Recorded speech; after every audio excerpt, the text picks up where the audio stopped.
At the Asian Financial Forum 2020, a panel discussion focused on the evaluation of global trade and supply chain finance, featuring top government and business leaders, including Bill Winters of Standard Chartered PLC.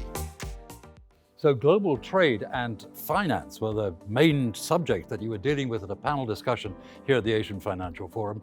What is the main message that you have for people who are listening to that discussion? I think the subject of global trade is on everybody's mind these days because of what we've been through over the past year with real challenges. Not just the past year, but really the past several years.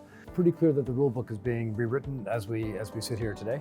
And certainly the job of Standard Chartered is just to try to find a way to continue to extract the value for society, from global trade, without leaving quite so many people behind. And really looking at the values that Standard Chartered can bring to the party, you're looking at financial technology, you're looking at digitalized banking. Are these the areas that are going to be for the future? So I think there's the mechanics. Once the trade is taking place, how do we make sure that it's happening as frictionlessly as possible?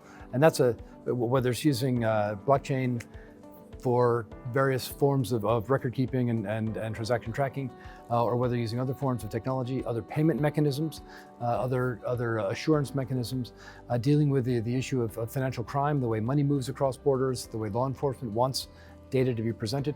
These are the things that can reduce the friction in trade, which hopefully can lead to another period of rapid global growth. Some of the big exporting countries are also large importers now. They're large consumers. So much of what had been cross-border trade can be internalized. Certainly in big markets like China or India, like the United States has already been, there's an ability to internalize trade. So there may be actually less cross-border trade, but for sure there's still going to be trade. But within that concept then, you'd also see, particularly in China, you would see the Greater Bay Area as being particularly significant into the future. I think that's one of the call it internalization mechanisms that will be very powerful in terms of the way trade operates prospectively. The Greater Bay Area represents a fantastic opportunity for China, for Hong Kong, for Macau, really for the world, to have this zone of 90 million plus people growing quickly with a heavy technology component, with Hong Kong as a financial center.